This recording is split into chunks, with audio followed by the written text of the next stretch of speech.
But do know that the last time we did a format like this, the chat was a really cool place to observe and to be for a lot of folks, based on the topic and based on what people were willing to share and talk about. Let's go ahead and get started. So all of you that I was just talking to, thrilled that you're here today. I'm Justin Clifford. I work at Bereave, and I'm going to be your host today. This program is called Loss Leaders, and it's centered around how employees could, and we frankly think should, step up when loss occurs in the lives of their employees. And the reason that we do these programs is that Bereave is on a mission to help companies provide the absolute best possible bereavement response when their employees suffer a loss. And in that pursuit, we meet incredible people that can bring so much education to business leaders that are working to build a more compassionate and empathetic workplace. So this is our effort to get them in front of you. I mentioned the chat. It's open. We'll monitor for questions. We're going to go roughly about 45 past the hour or so, and we will send recordings as quickly as we can. And quick reminder, if you're looking for a SHRM PDC code, we'll do that at the end. This is SHRM PDC approved, and we'll follow up in the email with that code as well. We've got a special program today. It's the second of this type of panel format that we've done.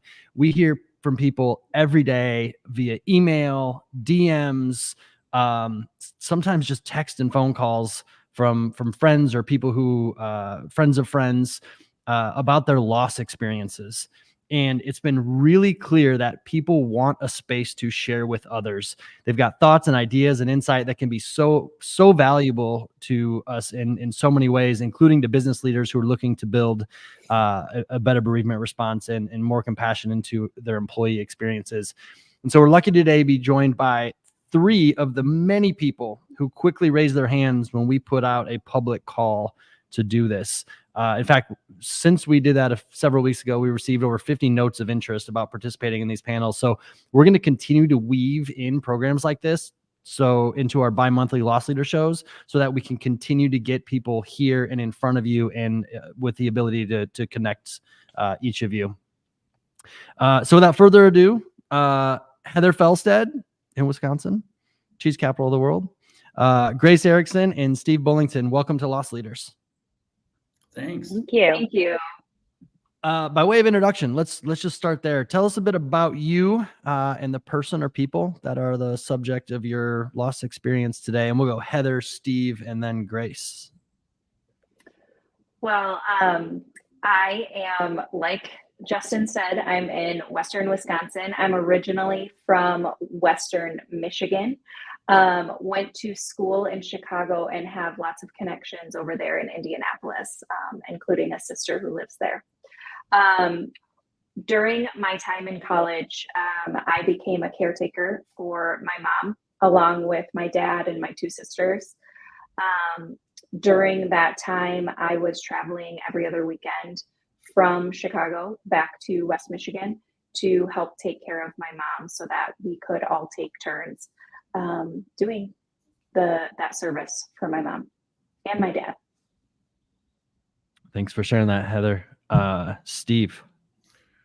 Yeah, so I'm born and raised in the Indianapolis area. If you draw a 2-mile circle around my house, I've never lived outside of that circle.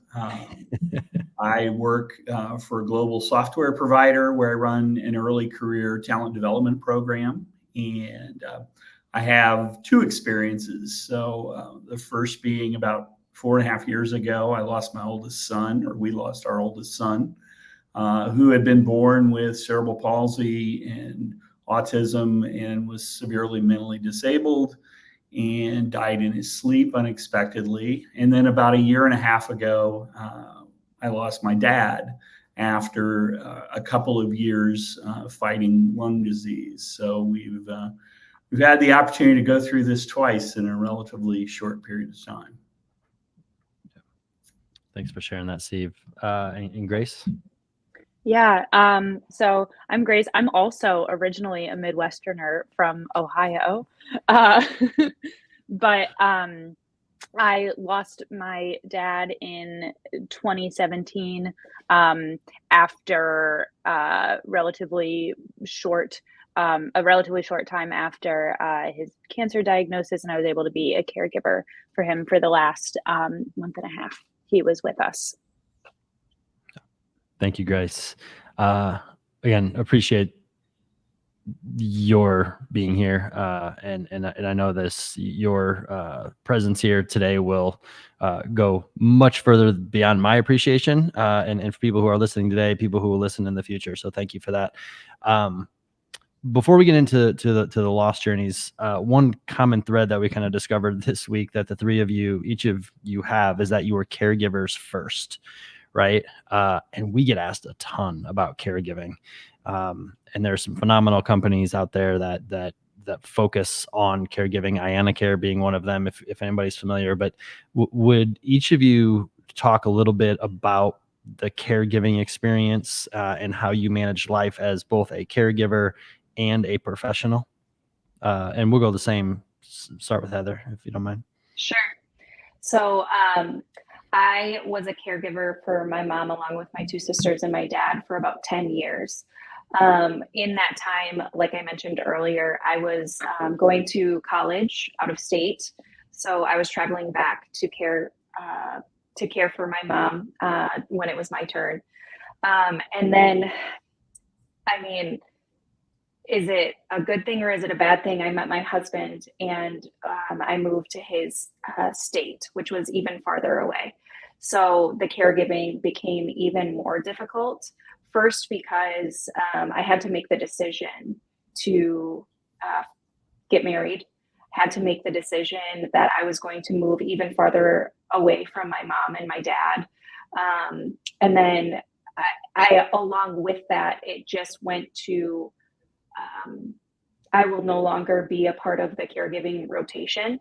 And so that puts more stress on the others that are involved in the equation. So just really difficult decisions all around. You wanted to be there for all of the difficult times. You know, when my mom did finally pass,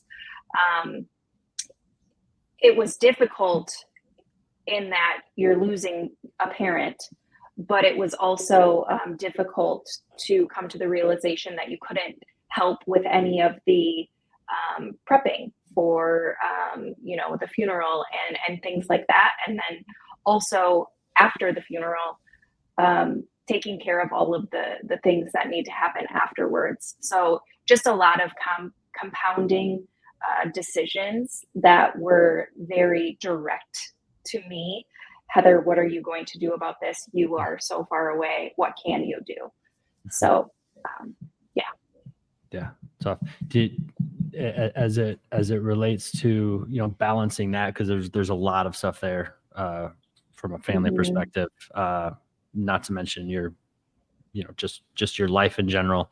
Can you talk a little bit about how, like, you may or may not have figured out how to manage the professional side of your life? Yeah, I don't think I was very good at it at the time. You can probably understand that I was just out of college, at that time, married for the first time, and just lots of things happening for the first time, as well as trying to come to terms with all of those decisions that are having to be made regarding my family and my mom. So it felt like a lot of pressure, and I didn't feel prepared for it. So I was making a lot of decisions that I knew I'm making these decisions, and I don't know if they're good ones, but I have to make the decision anyway. And I didn't really have I'm a huge believer in mentors and things like that. I didn't really have anyone speaking into my life to give me wisdom around how to deal with, difficult decisions like that. Yeah, totally. Steve, how about you in terms of the caregiving journey as it relates to balancing that plus the professional life? Obviously with my son's disabilities, they were diagnosed after my daughter was born, and she's 2 years younger than him. And so when she was born, my wife, who had been a school teacher, decided that she was going to stay home and because she was only netting about $100 a week after we paid for everything. So once he was diagnosed, I mean, it became very clear that that was going to be a long-term situation. And, she's had some part-time jobs along the way, but I mean, she has been, the primary caregiver.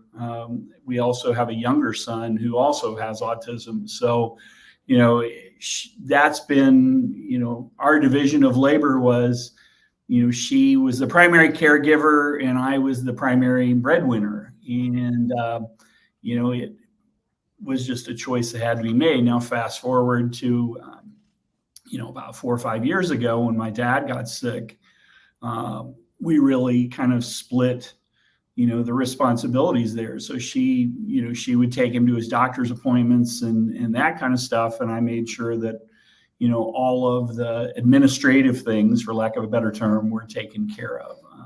I have a younger brother. He lives in Central Tennessee, about 6 hours away. So, much like Heather, he can't be here on a regular basis. So, you make choices in life. You don't know how they're going to play out. But certainly, my wife walking away from her career made our life possible in a lot of ways. And the handoff was, at this point she would have 40 years experience as a teacher and have a fairly substantial pension and all of that, which is the trade-off that we made. Sure. Yeah. Significant for sure. And they all are. Sounds like. Grace, you mind tapping in here on the same topic? Yeah. So when my dad was first diagnosed, I was just shy of 25. So early in my career, I had never really had anything of note happen to me in terms of demanding me outside of work. And I was flying when he was first diagnosed. I was flying home basically once a month for surgeries, etc. to Ohio. Can really relate to the feeling of feeling far away. And after time I was home for about a week and a half when he was having several surgeries, I returned back to work and really felt like I couldn't be there, that my time spent at work was time spent away from my family. My sister was working in Europe at the time, so my mom was really, we don't have other family in Columbus.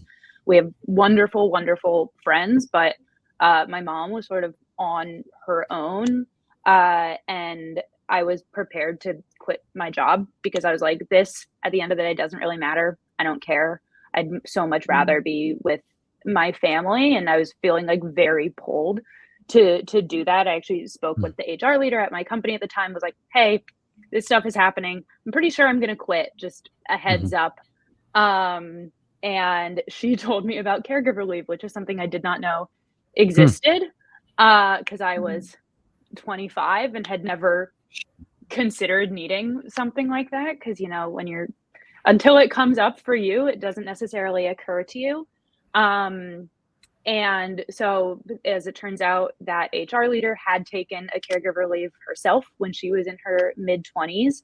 And so thankfully I was able to do that.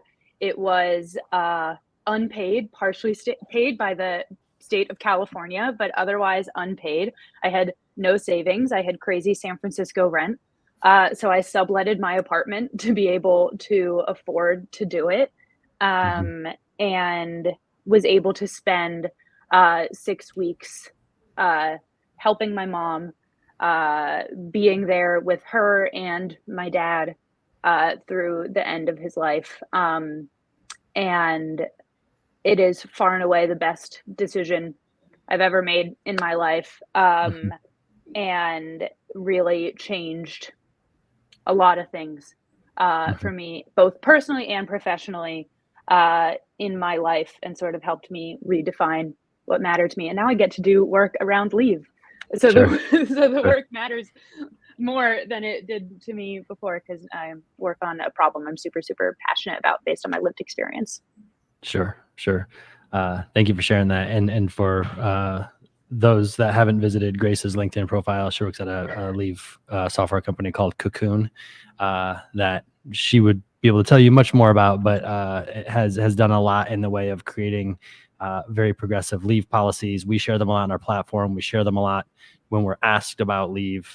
Cocoon is probably the one to watch if you're going to watch one that is being progressive in the world as it relates to really showing up on the human side of life in the difficult, especially in the difficult moments. So if you need to go follow a company that's a master of leave, you can follow Cocoon. Thanks, Justin. Yeah, sorry. I have an admiration in case you can't Made my tell. marketing job so much easier. Right. We'll send you that clip. Let's kind of let's fast forward a little bit and probably talk about what I guess maybe I consider the least human side of the bereavement experience, which is policy. I'm curious, Steve, what did you learn about your company's bereavement policy during these two times, as a matter of fact? I think the main thing, and I would say not here, but across the span of my career, is nobody thinks about it until they're faced with it. I mean, you don't go look that up. It's not part of your decision process when you're taking the job, all that. Right. And in really, certainly in the case of my son, I mean, it was totally unexpected. So, I can tell you the room I was in. I can tell you the person I was with when the phone rang, and it was my wife calling to tell me. And I just left the building and told my colleague I was with, tell everybody, because we were waiting to go into a meeting, and it didn't matter what the policy was. Now, fortunately, I had a great boss who, went out and figured it out. And I work for a company that has very liberal bereavement policies that expand, not just to immediate family, like a lot of places I'd worked, but a broad spectrum of definitions of who. And I'm in a position where I have unlimited PTOs. So I found myself in a position where there was really no expectation for me to come back in any abbreviated time frame either time. Now, I did, because I can't sit at home and watch the paint dry. But not having to worry about that and being in a position is an amazing gift to your employees to help them get through what they want to get through. But, as a manager, as a people leader, like, that's something that should be in the back of your head. You should at least go explore what your company's policies are as a people leader, so you at least have the general definition and you're faced with it. Now, you may have to go back and look at stuff or fill out forms or whatever, but as a people leader, that should be part of your kind of index cards that you carry with you, that you at least have the fundamentals, so you can take that burden off of your employee's shoulder, because they got a much bigger burden that they need to be worrying about. And, can I take off a week, or can I take off 3 days because my dad died? And I've worked at places where 3 days was the max you got. And, lost a child. I mean, 3 days is nothing. So, yeah. I'm curious, just a quick follow-up. You mentioned the unlimited PTO policy on top of a liberal bereavement policy, and you said you felt really no obligation or expectation to come back in a specific time frame. We hear people talk about a very similar situation where they've got a liberal bereavement, they've got a good leader, and they have unlimited PTO, but there's still this need to know, like, when am I supposed to come back? Right? Like, I know it says unlimited, but is it? Right? can you talk about like any sort of feelings or how maybe how you navigated the actual return date with your manager or the business? Yeah, so my son died in early November. My boss basically said, look, take the rest of the year off. We were coming to the end. We were in the last month of our early career program cohort. So there wasn't a heavy lift from a workload standpoint, and I had plenty of peers to do it. But my choice was I can't sit at home.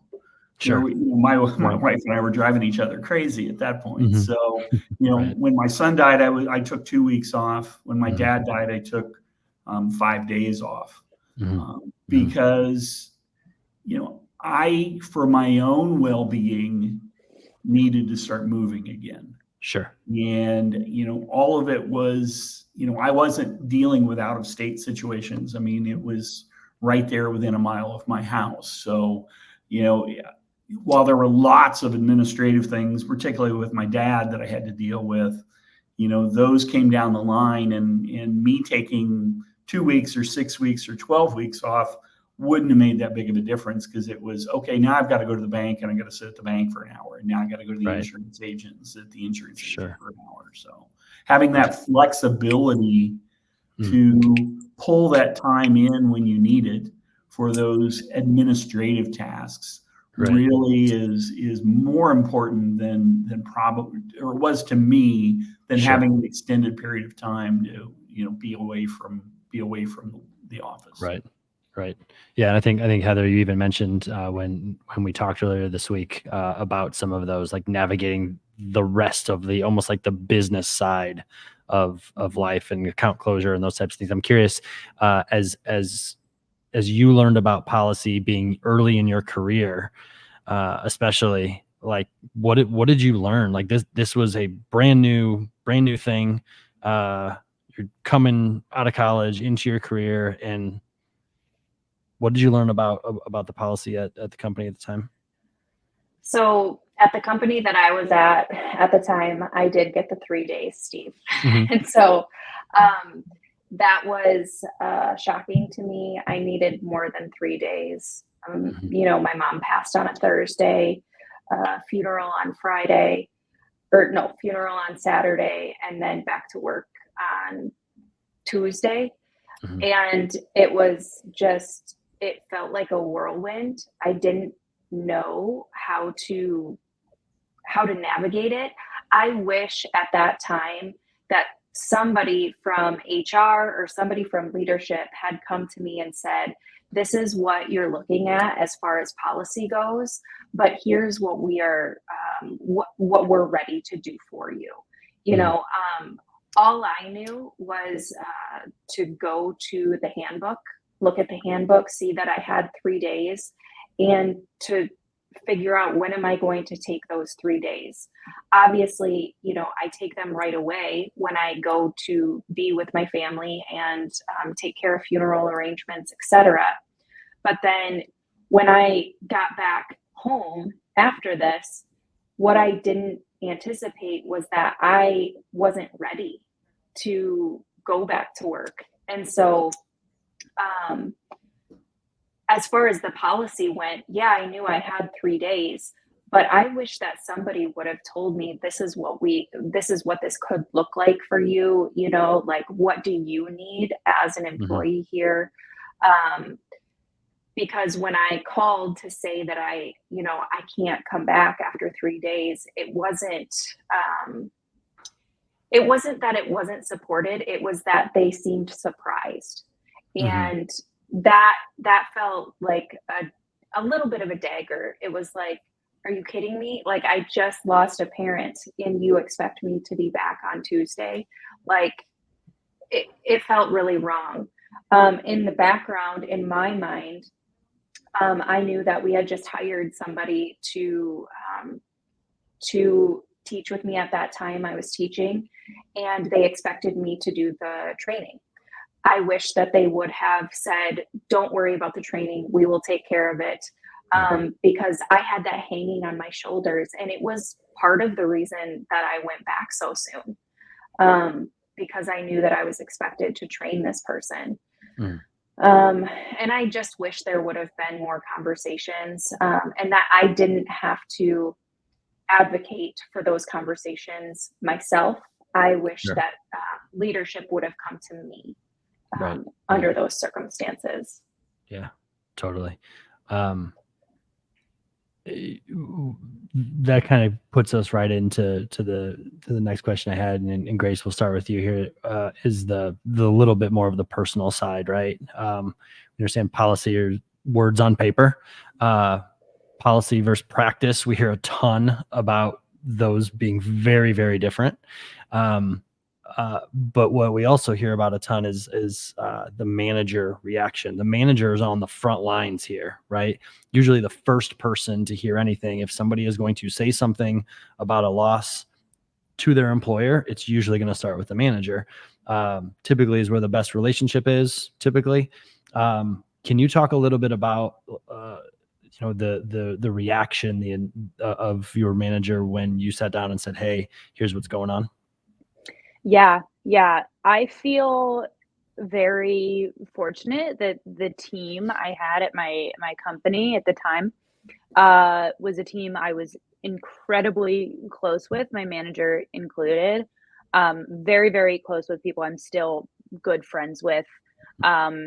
Today, many I consider some of my best friends in the world still, and felt very fortunate that I really felt that support from my immediate team around me.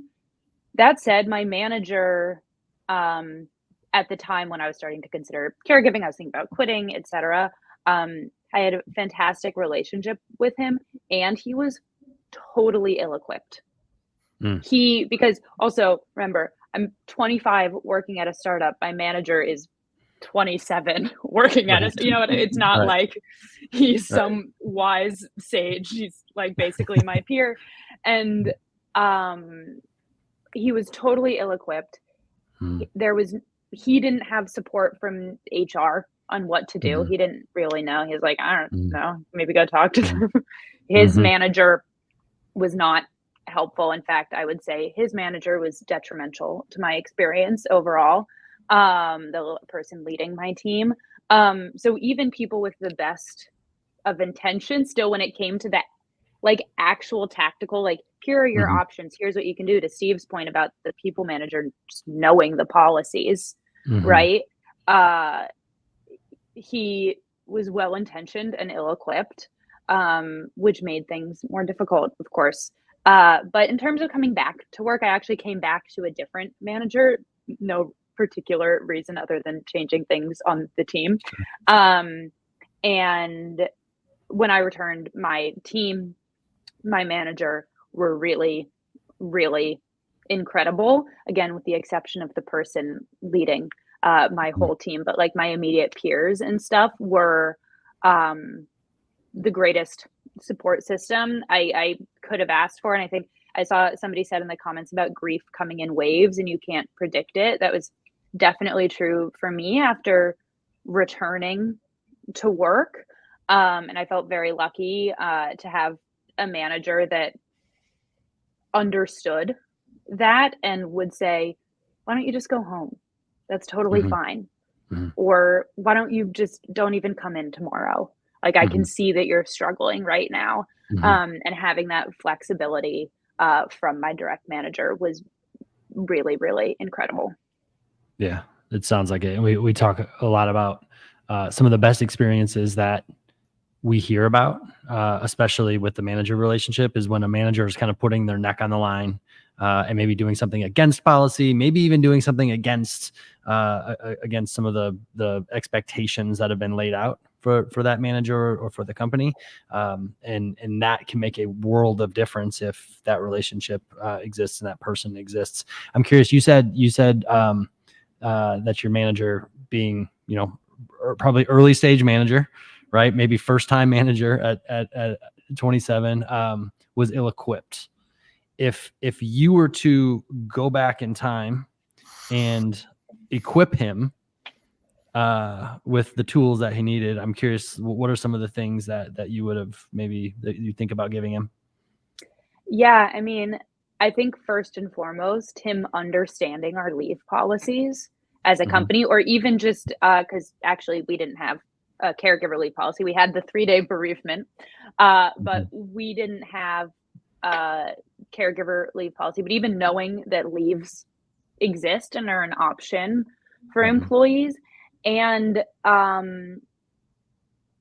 I would say uh, him advocating for the flexibility I needed before going out on leave would have made a huge difference. We had like a new CMO step in like as this was all happening. So there was just like a lot of strange things happening on Sure. our team. You Sure. know, there's a new boss, people are, worried about it. They don't know what the vibe is, et cetera, et cetera. Um, and yeah, I think I think he would probably say this too, is that he could have pushed up more Mhm. about like that support for me, but he Sure. just didn't know. He didn't know that Sure. what the options were, what was allowed, etc. We Right. also had unlimited PTO. We there were people on 3-week vacations at the time I was on unpaid leave, and so but like uh Hmm. pushing up for Mhm. support, I think could have made a really Yeah. big difference, and knowing policies for sure. Yeah. Totally. It's interesting. We talk to a lot of HR people who don't know their policy, right? And I'm not going to say, there are loads of reasons, right? Nobody's to blame, necessarily, maybe except like the overall leadership prioritizing certain things, right? Um, uh, but for a manager, especially a first-time manager, not knowing, I don't think I understood our bereavement policy. I don't think I understood any No. policies as a first-time manager, right? Managers aren't trained on much, right? Let alone specifics like certain types of policy, right? Yeah, Um, and what to do when something comes up and how to yeah, react in the moment, right? You're worried about sure. how to run your one-on-one when you're a new Right. manager. Right. Yeah. Right. Or even scheduling one-on-ones. How do I Yeah. schedule a one-on-one? Yeah. Yeah. You know? Uh, yeah. I mean, the fact of actually sitting down and having somebody give you tough news as a manager, like that moment, whether it's a loss or anything else, right? It could be financial distress, it could be an accident, it could be a lot of things. But that moment of just like simply like, what does your face do? What are the words that come out of your mouth? What does your body do? How do you react? And then when that person walks out of that room, what do you go do? Yeah. Right? That maybe 2 to 5 minutes feels like an eternity. Felt like an eternity the first time it happened to me, and I had no idea what to do. And I think that's probably an incredibly common thing to Mhm. have happen. Um, uh, Steve, as we're on the topic of manager, and one of the things that you said was really interesting. Manager said, "Hey, like take the rest of the year off, right? Because of where you were in on the calendar year, right? What was going on in the business. They felt that was an easy thing to do. So to me, just that feels like it went well, right? Are there other things from a manager response perspective that you felt went well during that time? Yeah, I mean, in general, I think a lot of this, has to do with the maturity of the company too. That Mhm. when you've got a whole bunch of 20-some-year-olds that are in a startup, I mean, they don't. This is not on anywhere near the top of their list of things to think about. When Sure, you're talking about a sure. global organization, that has been lived through a pandemic and everything Mhm. else, you've got some of these things that are built. But I just go back to just the personal stuff. They at the time we had a cohort of 55. I think 30 or 35 of them showed up at my son's viewing. And these are Wow. 22, 23-year-olds right out of college, Mhm. may not have ever even been to a funeral home before. Mhm. And the fact that they felt it was important, for them to show up was overwhelming, not just to me, but to my entire family. I mean, I have my daughter, who was obviously going through this same thing, and she was 2 years younger than her brother. And I mean, she was blown away that these people showed up, that my boss showed up, that my peers that I led the program showed up. And, to this day, I mean, I can almost name to a person who was there without looking at the registry thing, because that's the impact that it had. So, I know that's not always possible. You can't hop on a plane and go to Western Michigan, necessarily to be there, but, you can send flowers, you can send food, you can, you can reach out and virtually be there for them, even if you can't physically be there with them. And I think that's one of the things that as a manager that, I've always tried. Like I had an associate in this cohort whose grandfather passed away, and she had to go to India. Well, we certainly, we're kind of stuck, other than, making sure she had the support she needed to get there. But, we did something. We sent flowers that got there when she got home. And, she wrote just a beautiful note expressing how much that, she appreciated that fact. So it's those, take policy out of it. It's, what do you got to do to be a great human being for somebody when they're in this time of need? Yeah. I love that. Those little things can add up quite a bit. One of the topics that comes up a lot, and Heather, you started to allude to what we refer to as reentry, basically coming back after leave, right? There's a whole host of stories that have gone incredibly well, from somebody in an on-site role who had a teammate meet them in the parking lot when they got there to walk them in to the building, right? So they weren't alone. All the way through to adjusted schedules and adjusted workload and sometimes even adjusted evaluation for a period of time, right? Can you talk a little bit about, let's call it not just your re-entry experience, because you've shared with kind of the feelings that you had, but as you think about maybe building reentry for somebody because you've experienced it, what are some of the things that you would encourage managers and companies to be thinking about as people come back from leave? That's a good question. I would say that just prepping the team, even for when you are coming back, giving them a heads up about like where you've been and, what you're facing and things like that. I'm almost positive. I mean, most of the team, in the lunchroom would say, I'm so sorry to hear about your mom, but, passing them in the hallway, things like that. It wasn't like people just like didn't acknowledge that I was back to work, or that, it might be a hard week, and that would have been that would have went a long ways for everybody to be prepared for that individual to come back to work. We were a really small team, so there was like no way to avoid Heather when she comes back to work, if that makes sense. Yeah. So it's like one of the best things that happened to me at that time was the woman that started literally on Monday, and I came back to work on Tuesday. I was expected to train her. She just brought it up right away. That was like probably the best thing that happened in my experience, that she just said, I'm so sorry to hear about your mom. I cannot imagine what you are going through right now. Right. And this is somebody you just met, right? Yes. Like you're just meeting this person? Yeah. I mean, I met her at her interview, but then the next step for me to meet her is like, okay, let's get to work. I'm going to train you, and she just acknowledged that, she knew that it was a difficult week for me.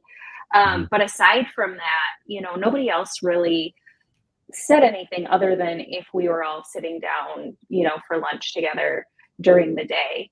And I just wish that they would have been more prepared to have those conversations and to support that person coming back.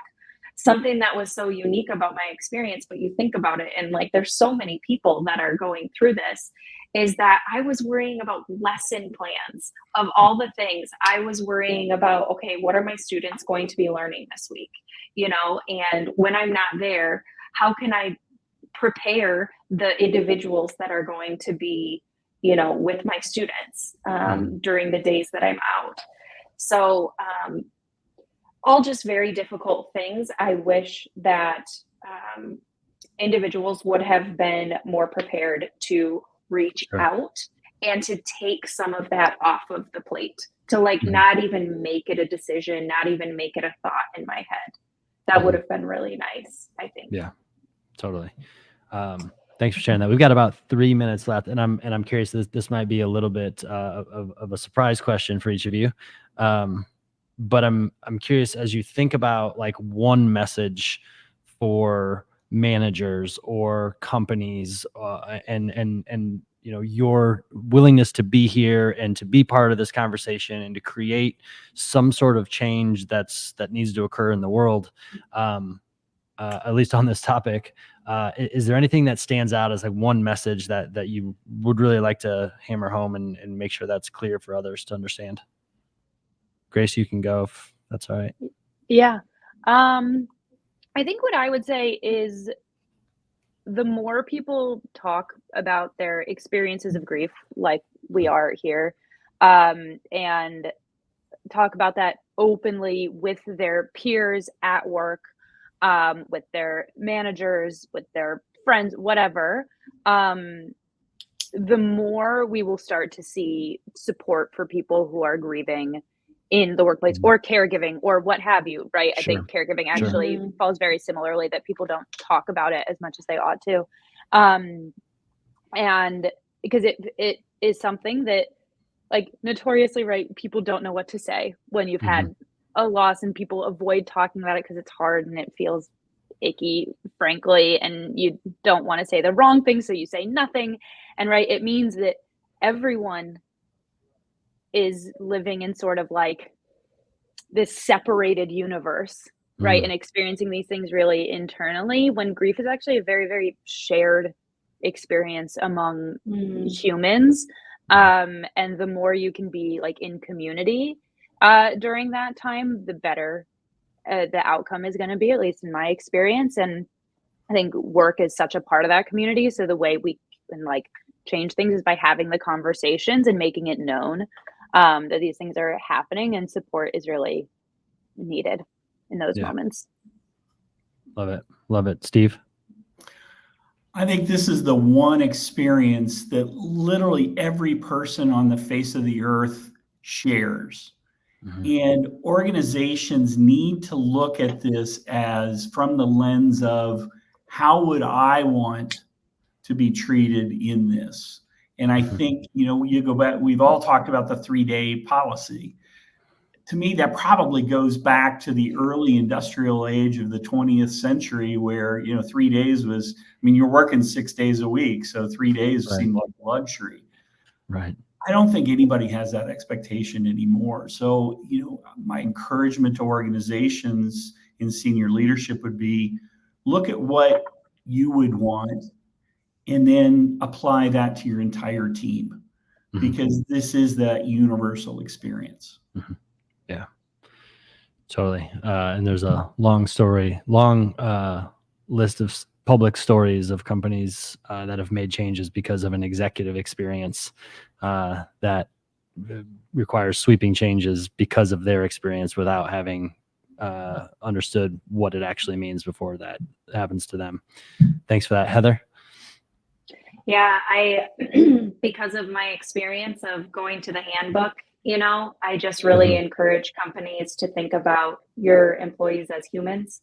And, you know, how do you want to treat a human when they are facing something that they are facing, you know, like a loss? How can we treat this compassionately? And how can we best, excuse me, support companies and their bottom line and what they need, but also make sure that we are taking care of our employees who are actual humans, you know. And I think that's a good starting point. Yeah, love it. Well, Heather, Grace, Steve, thank you so much. Thank you. Your just strength and generosity to do this, to raise your hand, to talk about this, not only your experience, but to kind of, Grace, to your point, to perpetuate the fact that this conversation being made okay to talk about at work can go a long way with a vast group of people, right, who haven't experienced it yet are going to, and at some point in their lives. So you've certainly made a difference today, no doubt. If you're listening, if you're interested in making a change in your company, we'd love to talk to you.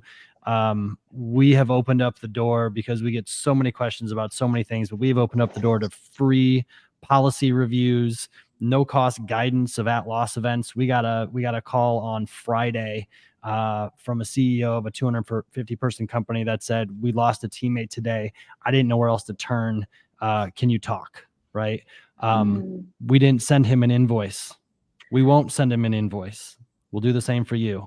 Even trials of the software, right? We're trying to open the door and lower the barrier as much as possible. So please don't be afraid to reach out. You just need to prioritize it. You don't need to worry about getting an invoice. Thank you all, the three of you, my bereaved teammates, and then anybody who joined us today. We're going to be back on June 20th in a conversation with Gina Valaquette, who is the global head of human capital at Mubadala Capital, to talk about how her leadership and her leadership style changed after suffering her own loss. Until then, be well, and thank you three so much again. Talk soon.